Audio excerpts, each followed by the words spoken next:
Chaque année, je reçois plein de questions et de conseils, de demandes de conseils de votre part concernant le casting de koh. Donc cette année, au lieu de vous répondre à chacun, j'ai décidé de faire une petite vidéo, comme ça vous aurez plus d'infos, ce sera plus simple pour vous et tout est regroupé dans cette vidéo. Donc déjà, le casting, ça se passe avec cette feuille que vous devez imprimer sur le site. Donc vous tapez casting koh sur internet, sur Google, et vous allez tomber sur le site de TF1, vous avez cette fiche à remplir, donc vous pouvez l'envoyer soit par courrier, soit par internet. Là vous avez des questions basiques, nom, prénom, etc. Là vous avez 3 questions, et là vous avez 3 photos. Donc il n'y a vraiment rien de compliqué, ça prend 15 minutes environ à faire. Moi je sais que je l'ai envoyé 3 fois, je l'ai envoyé une fois à 18, une fois à 25, une fois à 26, et j'ai envoyé le même à chaque fois. Enfin, une fois à 18 et le 25-26, j'ai envoyé le même en me disant bon bah de toute façon j'ai pas changé, donc voilà. Ça prend 15 minutes, ça peut changer une vie, et surtout vous allez vivre la meilleure aventure de votre vie. Vous allez vivre des trucs qui sont vraiment incroyables. Moi je fais plein de voyages, j'ai fait le tour du monde du coup depuis un petit moment maintenant. Et vraiment koh ça reste une aventure à part. C'est la meilleure aventure que j'ai vécue, c'est le truc que je conseillerais à tout le monde. Voilà, tout le monde me dit oh, c'est génial le voyage, etc. C'est vraiment énormissime le voyage, de découvrir le monde, les cultures, etc. Mais franchement koh il y a un truc en particulier, il y a une étincelle, il y a un truc qui se passe qu'on peut retrouver nulle part ailleurs. C'est le côté d'être avec des inconnus, d'être sur une île déserte, de rien avoir à manger, d'être coupé du monde, coupé de ses proches, d'être dans des conditions qui sont hyper difficiles. Tout ça ensemble, ça donne un quelque chose qui n'a pas forcément de nom, qui fait que l'aventure elle est vraiment incroyable et elle est dingue. Et c'est pour ça qu'on est aussi tous autant liés, qu'on a tous autant d'émotions. Par exemple, je sais que vous êtes beaucoup à vous foutre de nous quand on a les lettres des proches ou les appels téléphoniques. Il faut savoir que justement là-bas on prend une telle claque et on repart tellement à plein de choses qui sont essentielles que du coup on est hyper sensible, hyper émotif, et que le moindre truc un peu beau qu'on ait dans notre vie ou quelque chose de bon, tout est décuplé. Et du coup c'est pour ça que vous nous voyez très très sensibles. Mais on n'est pas tous comme ça dans la vraie vie, hein, je vous rassure. Moi le premier, je voyage beaucoup, je donne pas forcément beaucoup de nouvelles. Mais là-bas j'étais le premier à pleurer et à me dire oh on va aller voir, je suis trop content. Donc voilà, je repars sur le dossier. Les questions, il y a 3 questions. La première, décrivez-vous en quelques lignes. La deuxième, pourquoi voulez-vous participer à koh? En quoi participer changerait votre vie? Et la troisième, pourquoi devrions-nous vous choisir vous plutôt qu'un autre? Je ne vais pas vous dire en détail ce que vous devez dire. La seule chose que je vais vous donner comme conseil, c'est de rester vous-même, vraiment. Il n'y a rien de sorcier dans ce casting. Ils vont prendre, il y a entre 25 et 35 000 candidatures tous les ans. Ils vont en prendre 20 à la fin. J'espère que vous en ferez partie. La seule chose, c'est de rester vous-même, de vous décrire le mieux possible. Si vous êtes un marrant, essayez d'être marrant dans votre lettre. Si vous êtes un sportif, essayez de montrer que vous êtes sportif. Si vous êtes froid et isolé, n'ayez pas peur de le dire, ça peut aussi leur plaire. Aussi, il ne faut pas que vous ayez peur de montrer vos faiblesses. Je sais qu'il y en a beaucoup qui se disent ok, c'est le casting, je vais montrer que c'est moi le meilleur, c'est moi le plus fort. C'est pas forcément ce qu'ils veulent en fait. Certes, ils veulent des personnages qui soient forts, qui dominent un peu tout le côté sportif, ou le côté stratégique, ou le côté humain. Donc il y a 3 types de joueurs dans koh. On peut être les 3 à la fois.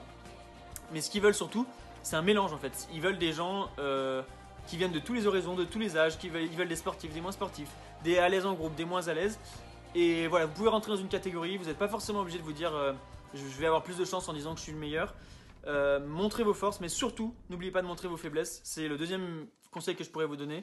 En fait, c'est montrer qui vous êtes tout simplement, sans cacher, sans rien cacher, sans essayer de se rendre plus beau qu'on ne l'est, ou plus fort, ou plus machin. Montrez vraiment qui vous êtes à 100%. Et moi, c'est ce que j'ai fait, c'est marché pour moi à 2 reprises. Donc j'imagine que c'est la bonne stratégie. Ceux que je côtoie, ils ont fait la même chose. Donc j'imagine que c'est la meilleure méthode à adopter. Ne pas se cacher et voilà, être honnête tout simplement. Alors concernant en quoi participer à koh changerait votre vie, la seule chose que j'aimerais vous dire, c'est que si vous faites ça pour être connu, pour faire d'autres émissions de télé derrière, pour vivre de la pub sur les réseaux sociaux, ne candidatez pas s'il vous plaît. Moi c'est des candidats que j'apprécie pas, parce que pour moi koh c'est une aventure humaine avant l'émission de télé. D'ailleurs le côté caméra on l'oublie très rapidement. Et vraiment, on fait koh pour vivre ce qu'il y a à vivre, pour prendre tout ce qu'il y a à prendre, côté émotion, côté amitié, côté adrénaline. Et on le fait pas du tout pour ce qu'il y a après. Alors certes, ça ne veut pas dire qu'on fait koh et qu'après on doit rester dans notre coin à rien faire. On peut en profiter, on peut profiter du côté médiatique, de ce que ça nous apporte. Moi le premier, hein, j'ai fait plein de voyages, etc. C'est aussi en partie grâce à koh. Il n'y a pas que ça, mais c'est en partie grâce à ça. Si c'est votre intérêt, ne le faites pas. Moi ça m'embête. Voilà, j'ai voulu être vulgaire mais je ne l'ai pas été. Ça m'embête quand je vois des gens qui n'ont rien à faire dans cette émission, qui sont vraiment qui sont trop télé-réalité. Alors certes ils font le buzz pour les bonnes ou en règle très générale pour les mauvaises raisons. Voilà, c'est des gens que je les regarde parce qu'ils sont là, mais s'ils n'étaient pas là, je me dirais carrément tant mieux. Parce que ça m'arrange, j'ai pas envie que cette émission aille trop de ce côté-là, et je préfère qu'on garde le côté humain, aventure, et le côté surtout sincère en fait de l'aventure. Les gens viennent là pour vivre le truc et pas juste en se disant ok, je reste ici, si je reste 2 semaines, on va plus me voir, donc je pourrais plus faire des trucs après. Ça c'est vraiment le mauvais côté et que j'ai pas du tout envie de voir. Ensuite, là j'ai fait les questions, maintenant je vais faire les photos. Les photos c'est comme les questions, il faut que vous montriez qui vous êtes. Si vous êtes un marrant, ça sert à rien de faire une photo en gros plan comme ça, une photo en pied comme ça et une photo en maillot de bain la même comme ça. Si vous êtes un marrant, faites une photo marrante. Je sais pas moi, prenez un maillot qui soit marrant ou faites un truc genre vous êtes le plus fort comme ça ou j'en sais rien. Je suis pas le plus fort pour faire des photos qui sont particulièrement rigolotes, mais si vous êtes un marrant, vous avez des idées, vous savez comment faire. Donc faites, ou par exemple si on vous dit photo en maillot de bain, mettez j'en sais rien moi, le maillot de bain de votre femme par exemple. Si vous êtes un homme ou inversement si vous êtes une femme, bon ça va être un peu moins rigolo, il y a un peu moins classe si vous mettez un maillot de bain d'homme, mais on sait jamais.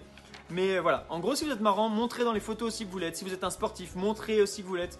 En gros, si vous caractérisez votre caractère principal, si on devait dire un mot sur vous pour vous définir sur ce casting, essayez de le mettre en avant, que ce soit dans les questions ou dans les photos.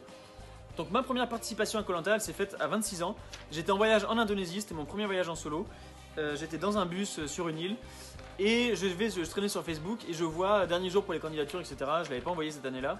Et je me dis, bon allez, ça prend 5 minutes, tant pis, j'envoie celle de l'année dernière. C'est ce que j'ai fait, je l'ai envoyé vite fait et 2 mois après j'étais de retour au bureau à Paris, à l'époque je travaillais chez Sephora et je reçois un appel, oui bonjour c'est nanana du casting Koh Lanta. Donc déjà rien que ça, j'étais le plus heureux du monde, j'étais vraiment en folie, donc je partais dans les escaliers pour parler avec elle. Donc je vais pas vous dire en détail comment se passe le casting, je vais vous dire grossièrement.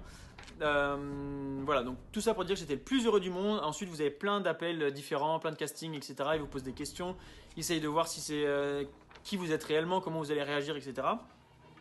Ensuite, vous avez des castings filmés sur Paris, vous en aurez 2. Et ensuite, à la fin de tout ça, si tout se passe bien et que vous êtes dans les derniers, vous avez des tests physiques à l'INSEP en général. Alors, je ne sais pas si maintenant c'est comme ça. Avant, à mon époque, en tout cas, mes 2 fois, c'était comme ça. Donc, vous allez passer toute une batterie de tests pour voir si vous êtes physiquement en forme et apte à faire Koh Lanta. Vous savez qu'il y a eu un souci à l'époque. Donc, du coup, maintenant, ils évitent tous les problèmes à ce niveau-là, niveau sécurité. Tout ça pour dire que ça prend 15 minutes à faire. Que d'une année sur l'autre, vous pouvez envoyer les mêmes dossiers. Et que grâce à ça, vous pouvez vivre l'aventure de votre vie. Moi j'ai encore mes petits souvenirs, ça c'est mon meilleur souvenir, c'est le poignard que j'ai eu pendant l'orientation que j'ai gagnée d'ailleurs, qui m'a permis surtout d'aller sur les poteaux, qui était mon rêve depuis tout petit, depuis que je regarde l'émission, donc voilà. Pour la petite histoire en fait, le poignard il a l'air grand comme ça, on se dit wow, c'est facile à voir. En fait il était sous le sable, il était enterré, et il n'y avait que cette petite partie, on va dire, voilà, il n'y avait que cette petite partie qui dépassait. Et je vois ça qui dépasse du sable, et je me dis tiens c'est bizarre ce truc, bon, je vais le garder, ça me fera un souvenir de l'orientation. Et en fait, je prends le truc, je tire et là c'est le poignard. Donc c'est pour ça que quand je le vois, je sais pas si vous vous rappelez, à ma tête, on se dit bon, j'ai pas l'air hyper content parce qu'en fait je pense que c'est juste un bout de bois que je vais le garder en souvenir et en fait j'avais trouvé le poignard. Voilà, là vous avez la gourde. Quand vous participez à Koh Lanta, normalement vous avez une gourde en retour, donc trop bien. Et là vous avez mon bandana, le vrai, l'original, que j'ai gardé toute l'aventure. Vous voyez, il y a encore des taches. L'odeur, elle est encore présente. C'est difficile à expliquer. Mais voilà, bon, je pense que j'ai fait un peu le tour de tout ça, de ce casting de Koh Lanta. Si vous avez des questions, n'hésitez pas à les mettre en commentaire ou à m'envoyer un message. Tout ce que je voulais vous dire, pour résumer en une phrase, c'est restez vous-même, montrez qui vous êtes, dans les forces comme dans les faiblesses. Et voilà, croyez en vos rêves. Si c'est votre rêve, n'hésitez pas à participer. Ne voyez pas les choses trop petites. C'est une aventure qui est extraordinaire, qui vaut vraiment tout l'or du monde. Moi, si les gens pouvaient payer, ceux qui l'ont fait, s'ils pouvaient payer pour repartir, 99% le feraient. Parce que croyez-moi, je fais beaucoup de voyages, je fais beaucoup de trucs. Mais Koh Lanta, ça reste un truc qui est vraiment à part, qui vous donne des frissons. C'est pas pour rien que quand on regarde les émissions, d'ailleurs ce soir c'est Koh Lanta. C'est pas pour rien que quand on regarde une émission, quand on entend la musique, on a des frissons et qu'on se dit voilà, c'était dingue. Et c'est pas pour rien que quand on est... c'est le décor qui commence à tomber en ruine. Et c'est pas pour rien que quand il y a des nouveaux, on est tous ensemble, qu'on arrive à se retrouver, qu'on fait plein de trucs ensemble. C'est parce qu'on a un lien qui est hyper fort, parce qu'on a vécu quelque chose qui était vraiment monstrueusement fort et qui était vraiment magique. Donc si j'ai un conseil, c'est croyez en vous, lancez-vous et puis voilà. Vous avez jusqu'au 23 mars ou au 20... pardon. C'était à la base jusqu'au 20 mars, ils ont repoussé ça. Vous avez jusqu'au 20 ou 23 avril. N'hésitez pas à le faire, ça vous prend pas longtemps. Même si c'est pour un proche, vous pouvez le faire pour un proche. et ça peut lui changer une vie, ça peut lui changer sa vie. D'ailleurs, c'est une des questions. En quoi participer à Koh Lanta changerait votre vie? Moi, clairement, ça a changé la mienne. Pas forcément dans ce que je fais maintenant, enfin en l'occurrence si, mais c'est surtout dans ce qu'on est nous, comment on réfléchit, comment on pense, quelles sont nos valeurs, sur quoi on poste l'essentiel, etc. C'est vraiment la meilleure aventure d'une vie, je vous conseille à tous de le faire. Voilà, j'espère que cette vidéo vous aura plu, vous aura aidé à soit franchir le cap, soit à remplir le dossier de candidature, pardon. Et puis j'espère qu'un jour, peut-être quelqu'un sera pris grâce à cette vidéo ou grâce aux conseils que j'aurais pu vous donner. Je vous dis à bientôt et j'espère vous voir bientôt à la télé. Allez, ciao.